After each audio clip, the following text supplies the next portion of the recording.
Assalamualaikum, halo semuanya. Kami dari kelas 11 IPSA ingin menjelaskan kepada kalian apa manfaatnya dari sholat tarawih di bulan Ramadan.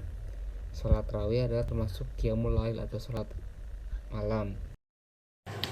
Maka sholat tarawih ini adalah sholat yang dilaksanakan pada malam bulan Ramadan. Hukum sholat tarawih adalah sunnah muakkad atau sangat dianjurkan. Adapun jumlah rakaat yang bisa dijalankan yakni 8 rakaat sholat tarawih dilanjutkan dengan 3 rakaat sholat witir, atau 20 rakaat sholat tarawih dilanjutkan dengan 3 rakaat sholat witir. Berikut pahala dan keutamaan sholat tarawih dan witir pada hari pertama hingga hari terakhir bulan Ramadan sesuai sabda Nabi Muhammad SAW.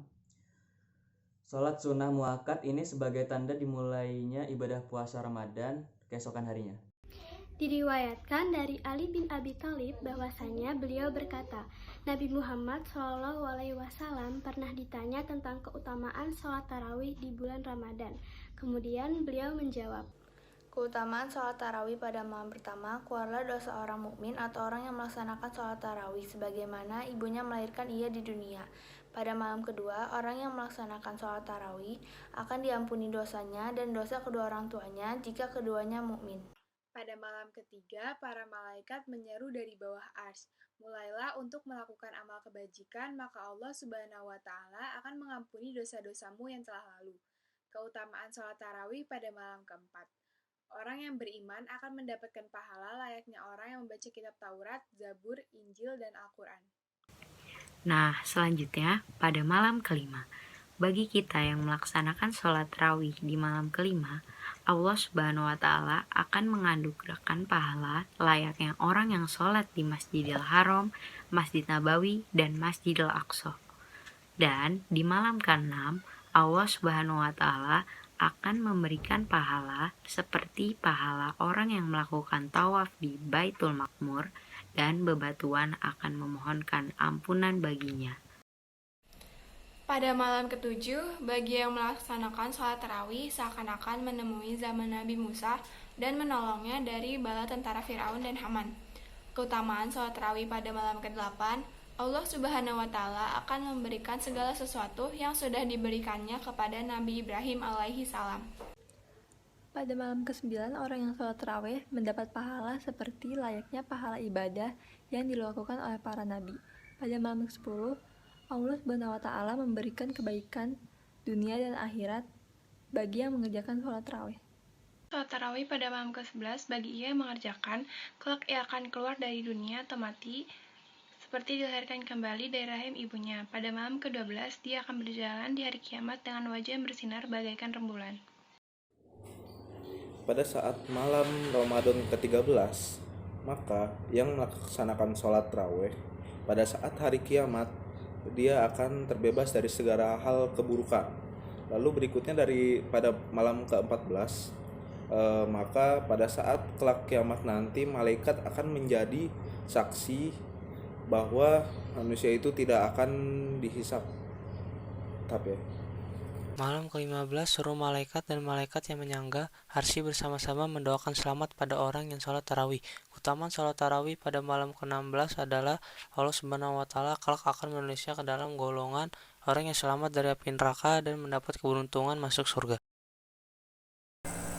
Pada malam ke-17, orang yang sholat tarawih akan diberikan pahala layaknya para nabi. Keutamaan sholat tarawih pada malam ke-18, pada suatu hadis dijelaskan bahwa para malaikat berseru, hai hamba-hamba Allah, yaitu yang sedang tarawih, sesungguhnya Allah Subhanahu wa Ta'ala telah memberikan ampunan kepadamu dan kepada orang tuamu.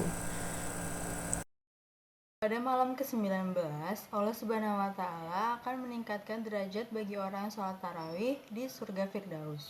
Pada malam ke-20, yang melakukan sholat tarawih akan diberikan pahala layaknya orang-orang yang mati syahid dan orang-orang soleh. Keutamaan sholat tarawih pada malam ke-21, Allah Subhanahu wa Ta'ala kelak akan membangunkan untuknya sebuah rumah yang terbuat dari cahaya di surga.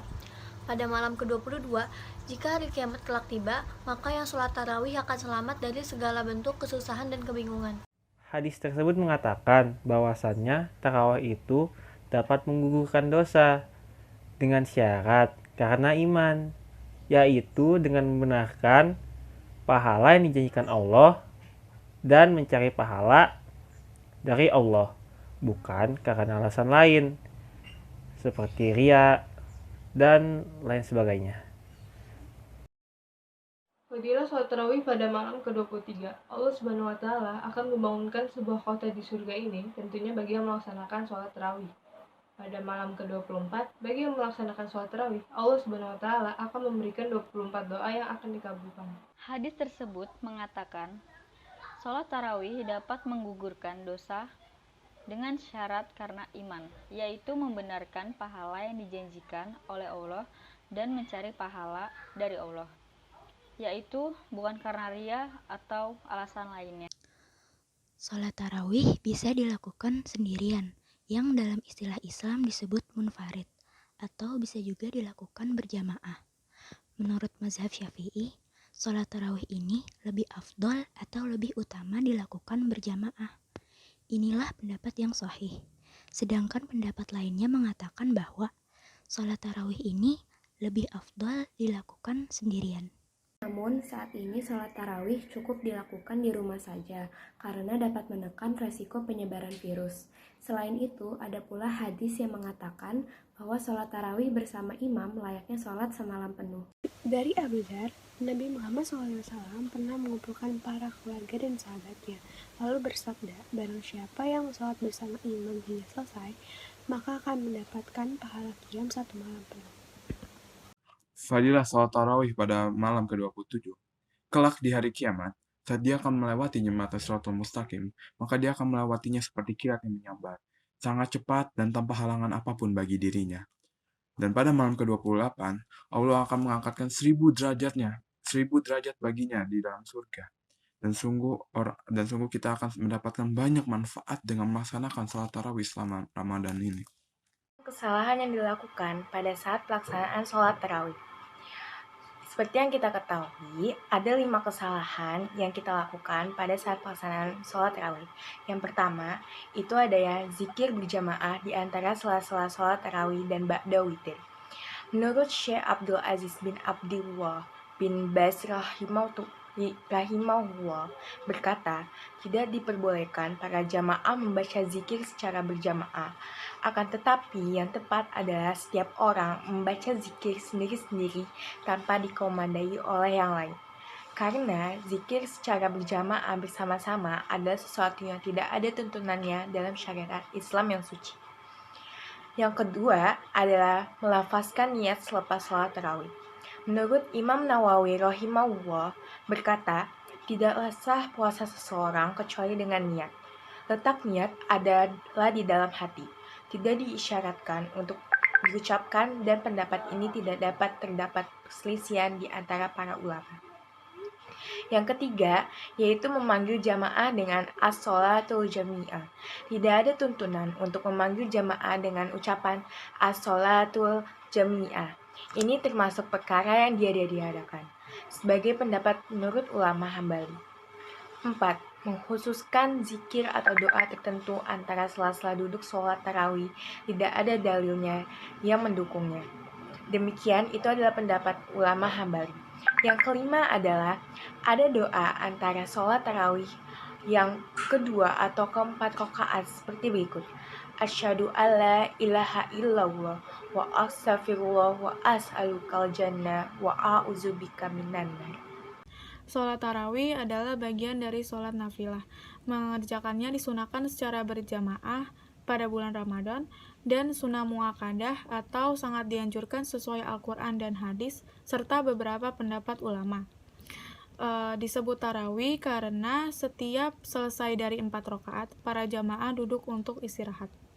Jadi, sholat tarawih dapat dilakukan sebanyak 23 rakaat dengan 20 rakaat sholat tarawih dan 3 rakaat sholat witir dan juga 11 rakaat dengan 8 rakaat sholat tarawih dan 3 rakaat sholat witir.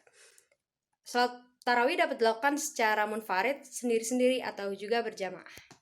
Demikianlah pahala dan keutamaan sholat tarawih dari hari pertama sampai hari ke-30 yang memiliki keutamaan dan nilai yang berbeda setiap harinya. Semoga kita selalu dalam lindungan Allah Subhanahu wa Ta'ala. Mohon maaf apabila ada kekurangan. teman-teman. Terima kasih. Wassalamualaikum warahmatullahi wabarakatuh.